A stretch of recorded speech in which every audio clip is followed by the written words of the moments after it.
I woke up to find a glaring neon notice plastered across my camper's windshield: violation, unauthorized vehicle. Remove within 48 hours or face daily fines. My stomach dropped. That camper wasn't junk, it was the last memory of road trips with my late wife. To me, it was family. To the HOA, it was suddenly a crime. If you enjoy real-life stories of standing up to unfair HOAs and seeing justice served, make sure to subscribe. That way you won't miss the moment when dignity and fairness finally win.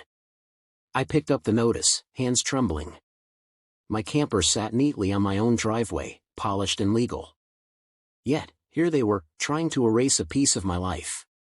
When I called the HOA office, Nancy, the board secretary, answered. Her tone was as cold as steel. Sir, you're in violation of Section 14B. No campers may be parked in driveways. I tried to stay calm. Nancy, 3 houses down, Mark's fishing boat has been parked out front for years. Nobody's bothering him. That's different, she said smugly. He has board approval. Approval? That was news to me. And what about the Wilson's trailer? Or George's ATV? None of them are in garages. Nancy's sigh was sharp enough to cut glass. Look, rules are rules. If you don't move it, fines will begin tomorrow, $100 a day. Then she hung up. The next week, letters piled up. Each more threatening than the last. Neighbors whispered that Greg, the board president, was behind it. He was the kind of man who strutted down the street as if he owned every mailbox. One evening, Greg himself knocked on my door.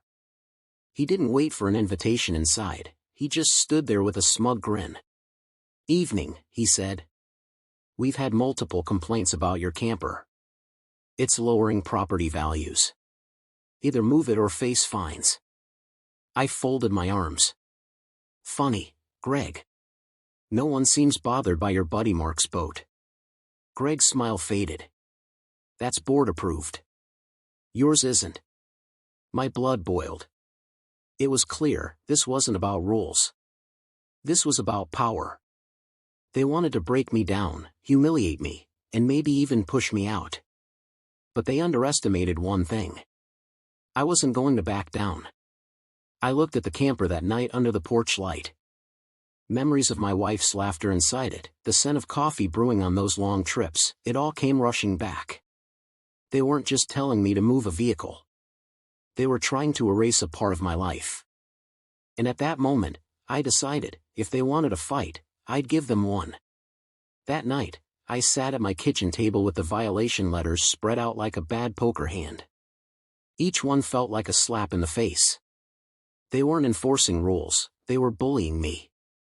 And bullies only stop when someone pushes back harder.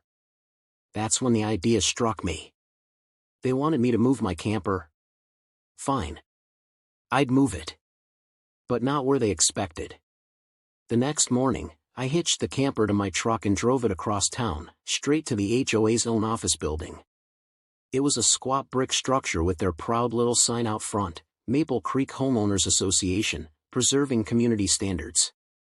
I eased the camper into the parking lot and backed it in until it sat right in front of their main entrance. Perfectly legal. Perfectly blocking their doorway. Stepping out, I admired the view. My camper, polished and shining, was now their problem.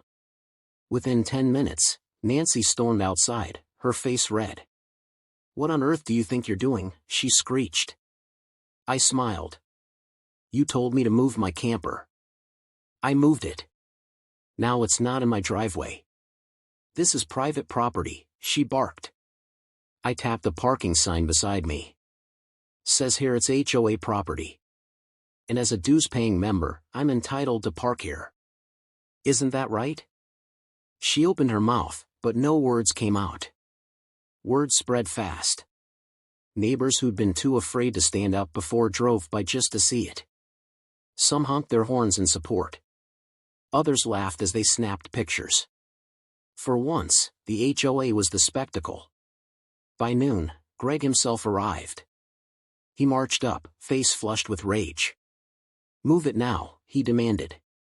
I leaned against the camper door. Funny, Greg. You said it couldn't be in my driveway. You never said anything about here. You're obstructing business, he shouted. Business? You mean sending out threats and fines? Looks like that's obstructed, all right. Several neighbors nearby chuckled. Greg's jaw tightened. The board tried to call the police, but when an officer arrived, he inspected the lot and shook his head. Sir, this man's right. He pays dues. He has the same rights to this property as anyone else.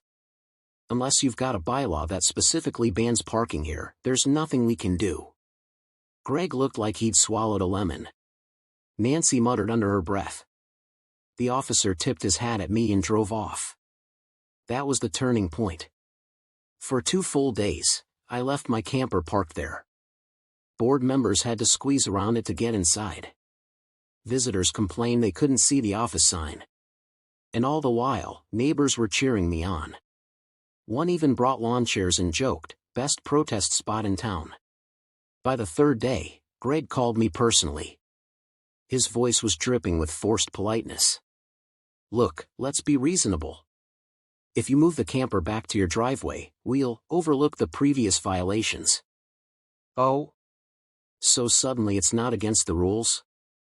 I asked. A long pause. Then, through gritted teeth, we'll make an exception. That was all I needed to hear. I drove the camper back home, parked it proudly in my driveway, and for the first time in weeks, there were no notices, no threats, no harassment. The best part? My little stunt sparked courage in others. Mark with the fishing boat stopped worrying about fines. The Wilsons kept their trailer right where it was. Neighbors started attending board meetings, demanding transparency and fairness. The HOA had been exposed. Their rules weren't about community, they were about control. And now, everyone could see it. A few weeks later, I received a letter from the board. But this time, it wasn't a violation notice. It was an announcement, new guidelines allowing RVs, boats, and trailers to be parked in driveways, provided they were kept tidy and didn't block sidewalks.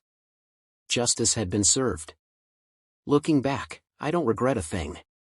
My camper still sits proudly beside my house, shining in the sunlight. Every time I see it, I remember my wife, our adventures, and the lesson I learned: bullies only win if you let them. The HOA tried to strip away my dignity, but in the end, they gave me something else, an opportunity to show my neighbors that fairness still matters, and that sometimes the best revenge is simply refusing to be silenced. Because when you stand firm, even the loudest bullies eventually back down.